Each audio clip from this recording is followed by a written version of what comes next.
ఏది అయినా ట్రై చెయ్యి ఆచి చికెన్ మసాలా. దేశంలో లోక్సభ అసెంబ్లీ స్థానాలను 50% పెంచేందుకు కేంద్రంలో ఉన్న ఎన్డీఏ ప్రభుత్వం మరో కీలక నిర్ణయం తీసుకోబోతోంది. ఢిల్లీ భాగస్వామ్య పక్షాల సమావేశంలో ఈ ప్రతిపాదనను వెల్లడించినట్లు తెలుస్తోంది. నియోజకవర్గాల పునర్విభజన ప్రక్రియను త్వరితగిన పూర్తి చేయాలని ప్రభుత్వం భావిస్తోందని సమాచారం. ఈ ప్రతిపాదన ప్రకారం ప్రస్తుతం ఉన్న లోక్సభ స్థానాలు 543 నుంచి 816కు చేరనున్నాయి. అదేవిధంగా దేశవ్యాప్తంగా ఉన్న అసెంబ్లీ స్థానాలు 4123 నుంచి 6185కు పెరగనున్నాయి.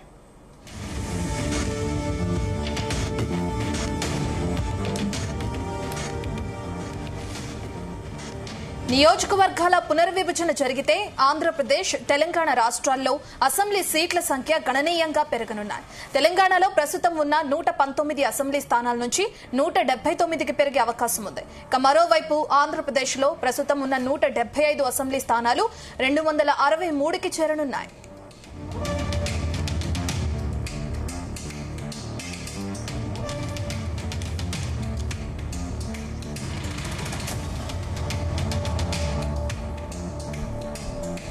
సాధారణంగా నియోజకవర్గాల పునర్విభజన కొత్త జనాభా గణన తర్వాత జరగాల్సి ఉంది. అయితే 2021 జనాభా గణన ఆలస్యం కావడంతో 2011 జనాభా లెక్కలనే ప్రాతిపదికగా తీసుకుని ఈ ప్రక్రియను పూర్తి చేయాలని కేంద్రం యోచిస్తోంది.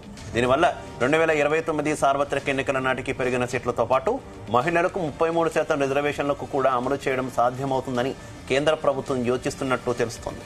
మీకు ఇదే విషయానికి సంబంధించి మరింత సమాచారం మా chief news coordinator Radhakrishna live ద్వారా అందిస్తారు. రాధాకృష్ణ. Good afternoon Shiva.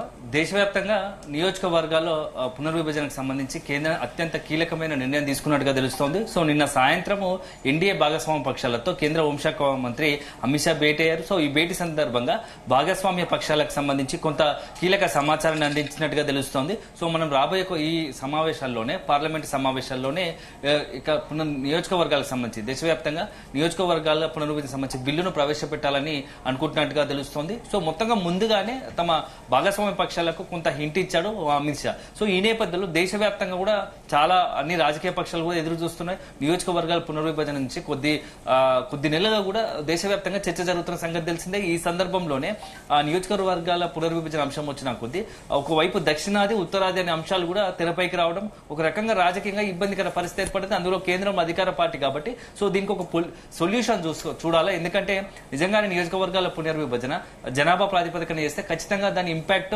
ఉత్తర భారతంలో కొంత జనాభా ఎక్కువ ఉంటుంది. ఆ జనాభా ప్రాతిపదికన అక్కడ నియోజకవర్గ సీట్లు పెరుగుతాయి. అదే సందర్భంలో దక్షిణాదికి వచ్చేసరికి నియోజకవర్గాల సంఖ్య అంటే పార్లమెంట్ కావచ్చు, అసెంబ్లీ తగ్గే అవకాశం ఉంటుంది లోక్సభ. సో అదే జరిగితే దక్షిణాదికి లోక్సభలో ప్రాతినిధ్యం తగ్గుతుంది అని చెప్పేసి ఒక ఆందోళన, టెన్షన్ దక్షిణాది రాష్ట్రాల్లో నెలకొంది. సో గతంలో కొద్ది రోజుల క్రితం చూసాం మనం ఏదైతే తమిళనాడు ప్రభుత్వం ముఖ్యంగా స్టాలిన్ ఆధ్వర్యంలో ఒక సమావేశాన్ని నిర్వహించారు. ఆ సమావేశంలో భాగంగా చాలా మంది దక్షిణాదికి సంబంధించిన రాజకీయ పార్టీలన్నీ కూడా ఆ సమావేశంలో పాల్గొని మొత్తం కూడా దక్షిణాదికి అన్యాయం జరిగితే, దక్షిణాది రాష్ట్రాలకు నియోజకవర్గాల పునర్విభజన లోక్సభలో అన్యాయం జరిగితే తమ గొంతు విప్పలేము, ఇక్కడ దక్షిణాది ప్రజలకు సంబంధించినటువంటి సమస్యలను ఆ గలమెత్తడంలో కొంత ఇబ్బందికర పరిస్థితి మారుతుందని చెప్పేసి తీవ్రంగా స్పందించారు. ఈ నేపథ్యంలో కేంద్రంలో అమిత్ షా కేంద్రంలో ఉన్న అధికార పార్టీ మాత్రం ఖచ్చితంగా బీజేపీ, ఎన్డీఏ మాత్రం ప్రధాని నరేంద్ర మోడీ కావచ్చు, అమిత్ షా కావచ్చు, ఎట్టి పరిస్థితుల్లో దక్షిణాదికి అన్యాయం జరగనివ్వం, మొత్తంగా కూడా యూనివర్సల్ గానే ఈ యొక్క నియోజకవర్గాల పునర్విభజన అంశంలో ముందుకు వెళ్తామని చెప్పేసి కూడా గతంలోనే అమిత్ షా ప్రకటించిన పరిస్థితి. సో ఈ నేపథ్యంలో ఇప్పుడు తాజాగా కూడా ఒకసారి ఈ నియోజకవర్గాల పునర్విభజనను సంబంధించిన బిల్లును లోక్సభలో ప్రవేశపెడితే వచ్చే ఎన్నికల్లో సార్వత్రిక 2029 వచ్చే ఎన్నికల్లోనే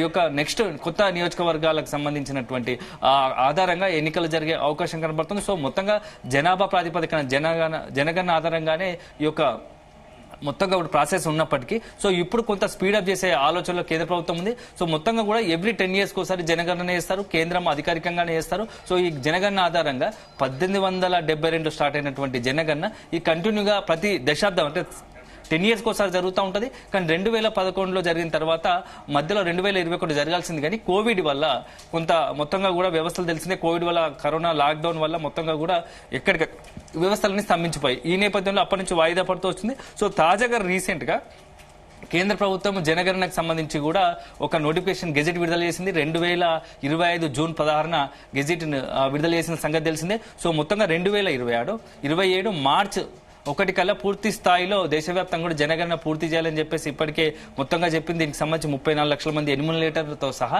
దాదాపు 1,30,000 మందికి మొత్తం సిబ్బందిని కలుపుకొని డిజిటలైజేషన్ ద్వారా ఈ యొక్క మొత్తం జనగణనకు సంబంధించిన సమాచారాన్ని సేకరించాలని చెప్పేసి కూడా ఇప్పటికే అఫీషియల్ గా మొత్తం కూడా నోటిఫికేషన్ ఇచ్చిన సంగతి తెలిసింది. సో దీనికి సంబంధించి మొత్తంగా ఎక్కడైతే మంచు కురిసే ప్రాంతాలు ఉంటాయి, మంచు కురిసే రాష్ట్రాలు ఉన్నాయో అక్కడి రాష్ట్రాల్లో మొత్తం అక్టోబర్ చివరి కల్లా ఫస్ట్ ఫేజ్ జనగణన కంప్లీట్ చేసి నెక్స్ట్ 2021 మాత్రం మార్చి 1 వరకు మాత్రం పూర్తి స్థాయిలో జనగణన పూర్తి చేయాలనే ఆలోచనలో కేంద్రం ఒక గెజెట్ విడుదల చేసిన సంగతి తెలిసింది. మొత్తం జనగణన పూర్తి అవుతుంది. ఈ నేపథ్యంలో ఇప్పుడు నియోజకవర్గాల పునర్విభజన సంబంధించి చాలా హాట్ గా ఆయా రాష్ట్రాల చర్చ జరుగుతున్న సంగతి తెలిసిందే. సో ఈ తెలంగాణ ఎందుకంటే రాష్ట్ర విభజన తర్వాత సమైక్య ఆంధ్ర నుంచి తెలంగాణ ఆంధ్ర విడిపోయిన తర్వాత కూడా నియోజకవర్గాల పునర్విభజన ఉంటుంది, నియోజకవర్గాలకు సంబంధించి పునర్విభజన ఉంటే బాగుంటుందని ఒక డిమాండ్ వచ్చింది. ఎందుకంటే రాష్ట్ర విభజన జరిగిన దరిమిలా సో తెలుగు రాష్ట్రాల్లో కూడా నియోజకవర్గాల పునర్విభజన జరుగుతుంది అని చెప్పి జరిగిన ఒక దాంట్లో చట్టంలో ఉన్నప్పటికీ అది ఆలస్యం వచ్చింది. కానీ ఎట్టకేలకు మాత్రం ఈసారి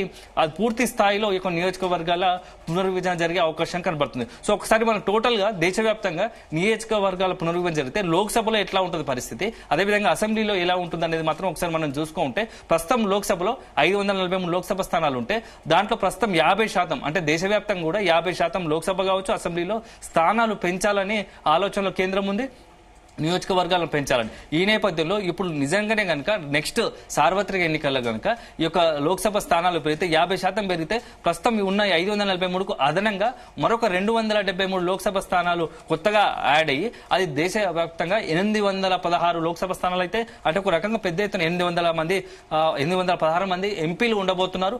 దీంట్లో 33% మళ్ళీ మహిళా రిజర్వేషన్ కూడా అమలు అవుతుంది. సో మహిళా రిజర్వేషన్ అమలు వస్తే ప్రస్తుతం ఉన్నటువంటి కొత్తగా ఏర్పడే 816 నియోజకవర్గాల లోక్సభ స్థానాల్లో 270కి పైగా కూడా మహిళా ఎంపీలు ఉండే అవకాశం ఉంటుంది. ఒక రకంగా 33% పెద్ద ఎత్తున హ్యూజ్ అంటే చాలా స్వాతంత్రం వచ్చిన తర్వాత మహిళలకు అత్యంత ప్రాధాన్యత ఇస్తున్నాం. ఎందుకంటే 2023లోనే లోక్సభలో ఈ యొక్క మహిళలకు సంబంధించి 33% రిజర్వేషన్ బిల్లు ఆమోదించబడ్డది. సో అది కొంత 2034 తర్వాతనే అది అమలులోకి వస్తుంది అనుకున్నప్పటికీ ప్రస్తుతం పరిణామాలు చూస్తుంటే నెక్స్ట్ వచ్చే సార్వత్రిక ఎన్నికల్లోనే అంటే ఒక 5 సంవత్సరాలు ముందుగానే ఇప్పుడే మహిళా రిజర్వేషన్ సంబంధించి అమలుకు వచ్చి మొత్తం మహిళలకు కూడా లోక్సభలో కావచ్చు ఆయా రాష్ట్రాల్లో ఉన్నటువంటి అసెంబ్లీలో ప్రాతినిధ్యం పెరిగే అవకాశం స్పష్టంగా కనబడుతోంది. సో మొత్తంగా చూస్తే లోక్సభ స్థానాలు 273 పెరిగి 543 కాస్త 816 మారుతుంది. అందులో మహిళలకు 270 స్థానాలు రిజర్వేషన్ గా మొత్తం అమలు చేయబడుతుంది. ఇదొక అంశం అయితే ఇక దేశవ్యాప్తంగా ప్రస్తుతం మహిళా రిజర్వేషన్లు కనుక అమలు అయితే చాలా మందికి ముఖ్యంగా ఇప్పటివరకు ఉన్నటువంటి చాలా మంది ప్రముఖ నాయకులు వారి స్థానాలు కోల్పోయే అవకాశం ఉంటుంది. మహిళలు ఆ స్థానాలకు రిజర్వ్ అయితే అనేటటువంటి ఒక ఆందోళన ఉండేటటువంటి పరిస్థితుల్లో ప్రస్తుతం ఆ ఆందోళన కూడా చెక్ పెట్టింది అనుకోవచ్చా ఈ స్థానాల పెంపు అనేది? ఖచ్చితంగా శివ, ఎందుకంటే ఒక నిజంగా లోక్సభ స్థానాలు జరగకుండానే 543కు 33% రిజర్వేషన్ మహిళలకు ఒకవేళ ఆమోదించబడితే ఖచ్చితంగా కొన్ని స్థానాలు కోల్పోయే అవకాశం ఉంటుండే, ప్రమాదం ఉండే. కొంతమంది కీలకమైన నాయకులు కావచ్చు ఎవరైతే లోక్సభలో గతంలో సీనియర్ గా కొద్దిగా కొన్ని టర్మ్స్ గా ప్రాతినిధ్యం వహిస్తున్నారు వాళ్ళకి చిక్కులు వచ్చి పడేటివి. కానీ ఇప్పుడు దాదాపు అదనంగా 50% సీట్లు పెరుగుతున్నాయి. అందులో 27% మహిళలకు రిజర్వ్ కేటాయిస్తున్నారు. ప్రస్తుతం ఎప్పటిలాగే కొన్ని మహిళలకు సీట్లు కేటాయించబడుతున్నాయి. కాబట్టి కొంత బ్యాలెన్సింగ్ విధానంతో కేంద్రం వ్యూహాత్మకంగానే ముందుకు వెళ్తున్నట్టుగా తెలుస్తోంది. సో ఇప్పుడున్న పరిస్థితుల్లో మాత్రం 270 సీట్లు వచ్చే సార్వత్రిక ఎన్నికల్లో ఈ యొక్క 816 లోక్సభ స్థానాలు కనుక ఎన్నికలు జరిగితే 270 స్థానాలు మహిళలే విజయం సాధిస్తారు. అంటే మహిళలకు కేటాయించారు కాబట్టి చాలా పెద్ద సంఖ్య. సో మహిళలకు ప్రాధాన్యత ఇచ్చే అవకాశం ఉంటుంది. ఎన్నిక రాజకీయాల్లో మహిళలకు అత్యంత కీలకమైన ప్రాధాన్యత అఫీషియల్ గానే ఉండబోతుంది. ఇక నెక్స్ట్ దేశవ్యాప్తంగా సుమారు ప్రస్తుతానికి 4123 అసెంబ్లీ స్థానాలు ఉంటే దానికి 50% దాదాపు 50% పెంచాలనుకుంటుంది. అట్లా పెంచితే కనుక 2062 స్థానాలు ప్రస్తుతానికి ఉన్న అసెంబ్లీకి దేశవ్యాప్తంగా ఉన్నటువంటి ఆయా రాష్ట్రాల అసెంబ్లీలకు ఎక్స్ట్రా యాడ్ అయితే మొత్తంగా ఓవరాల్ గా 6185 అసెంబ్లీ స్థానాలు అయితే దాంట్లో 2042 33% రిజర్వేషన్ తీసుకుంటే మహిళలే 2042 మంది ఎమ్మెల్యేలుగా మొత్తం కూడా శాసనసభలో ఆయా రాష్ట్రాల్లో ఉన్నటువంటి అసెంబ్లీలో ప్రాతినిధ్యం వహించే అవకాశం ఉంటుంది. ఇక ఇవన్నీ పక్కన పెడితే ఒకసారి మనం తెలుగు రాష్ట్రాలకు చూద్దాం. ఎందుకంటే రాష్ట్ర విభజన జరిగింది. సో ఏపీ తెలంగాణలో నిజంగానే 50% పైగా కేంద్రం అనుకుంటున్నట్టుగానే లోక్సభ కానీ అసెంబ్లీ స్థానాలు పెరిగితే ఎలా ఉండబోతుందని ఒకసారి మనం పరిశీలిద్దాం. సో మొదటగా ఆంధ్రప్రదేశ్ లో ప్రస్తుతం 175 అసెంబ్లీ స్థానాలు ఉన్నాయి. దానికి 50% పెంచాలనుకుంటే 88 స్థానాలు అదనంగా యాడ్ అవుతాయి. సో మొత్తం ప్రస్తుతానికి 263 175 85 ఉన్నటువంటి అసెంబ్లీ స్థానాలు కాస్త 263 అసెంబ్లీ స్థానాలు అయితే సో పెద్ద సంఖ్య. సో నియోజకవర్గాలకు సంబంధించి అదేవిధంగా కొత్తగా అనేక మంది మహిళలు కావచ్చు ఇతరత్ర అంత యూత్ కొద్దిగా అవకాశం పెరిగే ఉంటుంది.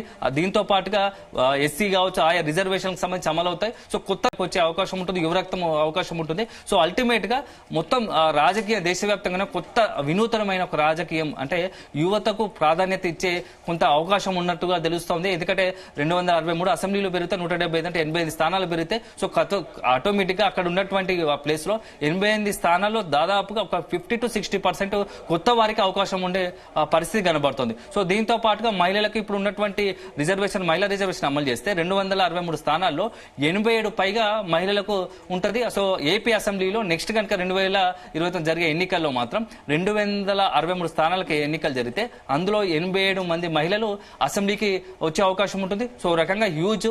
సో మహిళలకు ప్రాధాన్యత పెరుగుతుంది, సో యువతకు ప్రాధాన్యత పెరిగే అవకాశం ఉంది. సో ఒక రకంగా మంచి నిర్ణయమే. ఎందుకంటే దేశవ్యాప్తంగా రాజకీయాల్లో కొంత మార్పు జరగాల్సింది. ఎందుకంటే ఇప్పుడు ఉన్నటువంటి ఏదైతే మూస విధానంతో కొంతమంది ఏళ్ల తరబడి ఒకే నియోజకవర్గానికి పరిమితయ్యి అక్కడే తమ మొత్తం అసెంబ్లీ కావచ్చు లోక్సభను తమ ఆధీనంగా తమ మొత్తంగా రాజ్యంగా భావిస్తున్న వాళ్ళందరూ కొంత చెక్ పెట్టినట్టు అవుతుంది. సో కొంతమంది కొత్త యువత కావచ్చు మహిళలు కావచ్చు మొత్తం రాజకీయాలకు అడుగు పెడితే వ్యవస్థలో మార్పు వస్తుంది. ఆటోమేటిక్ గా ప్రజలకు కొంత అవకాశం కూడా ఏదైతే ప్రజలకు మరింత మంచి పాలన అందే అవకాశం ఉంటుంది కొత్త మార్పుతో కొత్త యువత కావచ్చు మహిళలు వస్తే. సో ఇదొక అంశం అయితే ఇక నెక్స్ట్ తెలంగాణకు సంబంధించి కూడా ఒకసారి పరిశీలిస్తే సో తెలంగాణలో 119 అసెంబ్లీ స్థానాల సంగతి తెలిస్తే దీంట్లో 60 స్థానాలకు సంబంధించి పెరిగే అవకాశం ఉంటుంది. అదే జరిగితే 179 అవుతుంది. దాంట్లో 60 దాదాపు 33% పెడితే 60 మంది మహిళలకు అవకాశం ఉంటుంది. ఇక లోక్సభ స్థానాలు కూడా చూద్దాం ఒకసారి. ఏపీలో 25 లోక్సభ స్థానాలు ప్రస్తుతం ఉంటే దానికి అదనంగా 13 లోక్సభ నాడైతే 38 లోక్సభ స్థానాలు అయితే అందులో మహిళలు వచ్చేసి 13 మంది ఉండే అవకాశం ఉంది. ఇక తెలంగాణకు లోక్సభ స్థానాలు ప్రస్తుతం 17 ఉన్నాయి. దాంట్లో 9 పెరిగే అవకాశం ఉంది 50% అనుకుంటే. సో అల్టిమేట్ గా సంఖ్య 26 అవుతుంది. 26లో 9 మంది మహిళలకు అవకాశం ఉంటుంది. సో ఒక హ్యూజ్ నంబర్ అసెంబ్లీ కావచ్చు లోక్సభ కావచ్చు మొత్తంగా కూడా రాష్ట్ర రాజకీయాల్లో ఆయా రాష్ట్రాల్లో ఉన్న రాజకీయ పార్టీలకు కావచ్చు రాష్ట్ర రాజకీయాల్లో ఒక రకంగా ఇది అందరూ కూడా యాక్సెప్ట్ చేసే విధానం. ఎందుకంటే ఇప్పుడు చాలా సందర్భాల్లో మనం చూస్తున్నాము ఎక్కువ మంది ఒక్కొక్క నియోజకవర్గంలో 2-3 చొప్పున పోటీ ఉన్నప్పుడు అట్లా కొంత అడ్జస్ట్ చేసే రాజకీయ పార్టీలకు సంబంధించి ఒత్తిడి ఏదైతుందో దానికి సంబంధించి కొంత అక్కడ ఫిల్టర్ చేసే అవకాశం ఉంటుంది. ఆ ఒత్తిడి తగ్గించుకునే విధంగా ఈ యొక్క నియోజకవర్గాల పునర్విభజన జరిగితే అల్టిమేట్ గా అన్ని రాజకీయ పార్టీలు మొత్తం దీన్ని ఆహ్వానిస్తాయి. సో అల్టిమేట్ గా జనాలకు మంచి జరగడానికే ఇది ఒక రకంగా మంచి నిర్ణయం అని చెప్పేసి కూడా రాజకీయ పక్షాలు భావిస్తున్నాయి. సో అల్టిమేట్ గా చూద్దాం 2029 ఎందుకంటే ఈ యొక్క లోక్సభ సమావేశాల్లోనే బిల్లును పెట్టాలని కేంద్రం భావిస్తుంది. కేంద్రం కనుక ఈ బిల్లును ప్రవేశపెట్టి ఆమోదింపజేస్తే ఎలా ఉంటుంది? ఎందుకంటే ఇప్పటికే ఒకవైపు పూర్తి స్థాయిలో లోక్సభలో ఎన్డీఏకు మొత్తం బలం ఉంది కాబట్టి ఈజీగా నల్లేరు మీద నడికే అవుతుంది. అయితే అదే సమయంలో కాంగ్రెస్ పార్టీకి కాకుండా కాంగ్రెస్ పార్టీకి సంబంధించిన కూటమిలో ఉన్నట్టు ఏదైతే ఇండియా కూటమిలో ఉన్నాయో ఆ పార్టీలతో కూడా అమిత్ షా అదేవిధంగా కీలకమైన కేంద్రంలో ఉన్నటువంటి ఎన్డీఏకి సంబంధించిన కీలక నేతలు కూడా కాంగ్రెస్ పక్షాలతో కూడా భేటీ అయ్యే అవకాశం ఉంది. కాంగ్రెస్ మినహా మిగతా పక్షాలతో భేటీ అయ్యి ఎందుకంటే ఖచ్చితంగా నియోజకవర్గాల పునర్విభజన జరుగుతుంది. ఆ రాష్ట్రాల నియోజకవర్గాలు పెరుగుతాయంటే కాబట్టి అందరూ యాక్సెప్ట్ చేస్తారు. కాబట్టి ముందుగానే ఆ యొక్క కాంగ్రెస్ కూటమిలోని పార్టీలను కూడా అయితే ఇండియా కూటమిలోని పార్టీలను కూడా చర్చలకు పిలిచి ఆ బిల్లుకు మద్దతు తెలుపుకునేలా వ్యూహాత్మకంగా కేంద్రం పావులు కదుపుతోంది. సో అల్టిమేట్ గా నెక్స్ట్ వచ్చే ఎన్నికల్లో ఒక దేశంలో ఒక సంచలనంగా మారబోతాయి. ఎందుకంటే కొత్త యువరక్తం అదేవిధంగా మహిళలకు ప్రాతినిధ్యం వహించే లోక్సభ కావచ్చు అసెంబ్లీలు కావచ్చు రాష్ట్ర మొత్తం కూడా ఎందుకంటే వీటన్నిటికి కూడా కేంద్రం ఒక పక్క ప్రణాళికతో పోతుందని భావించాల్సి ఉంటుంది. ఎందుకంటే నెక్స్ట్ కూడా ఆ జమిలీ ఎన్నికలు వస్తాయని ఒక జరుగుతోంది. సో జమిలీ ఎన్నికలకు ఎట్ ద సేమ్ టైం ఈ యొక్క నియోజకవర్గాల పునర్విభజన ఈ రెండు అంశాలు జతగలిస్తే మొత్తం 2029లో జరిగే ఎన్నికలు దేశంలోనే ఒక రకమైనటువంటి పెద్ద ఒక దాదాపుగా 816 జంబో నియోజకవర్గాలు లోక్సభకు సంబంధించినటువంటి ఎన్నికయ్యే అవకాశం ఉంటుంది. ఆయా రాష్ట్రాల్లో అసెంబ్లీ ఎన్నికలు కూడా అదే పరిస్థితిలో ఉంటుంది. సో కొత్తగా అనేక మంది కొత్తగా యువ కావచ్చు మహిళలు కావచ్చు లోక్సభ కావచ్చు రాష్ట్ర అసెంబ్లీలకు కావచ్చు ప్రాతినిధ్యం దక్కే అవకాశం కనబడుతూ ఉంది. సో ఇదొక అంశం అయితే ఇక నెక్స్ట్ బీసీ ఎస్సీ మహిళలతో పాటు బీసీ ఎస్సీలకు సంబంధించినటువంటి వాళ్ళకు కూడా కొంత న్యాయం జరుగుతుంది. ఇప్పటివరకు అణగారిన వర్గాలకు మొత్తంగా ప్రాతినిధ్యం ఉన్నప్పటికీ మరింత వాటి సంఖ్య పెరిగే అవకాశం ఉంటుంది. సో అల్టిమేట్ గా జనగణన దీనికి ప్రాతిపదికన ఆ జనగణన తర్వాతే మొత్తం నియోజకవర్గాలకు సంబంధించి ఈ లోక్సభ సమావేశాల్లో ప్రకటించిన తర్వాత బిల్లుకు ఆమోదం తెలిపిన తర్వాత అల్టిమేట్ గా నియోజకవర్గాల పరిస్థితి ఏంది ఏ రాష్ట్రాల్లో ఎన్ని పెరుగుతున్నాయని చెప్పేసి అఫీషియల్ గానే కేంద్రం ఒక గెజిట్ విడుదల చేసే అవకాశం కనబడుతూ ఉంది. Right, okay, thank you.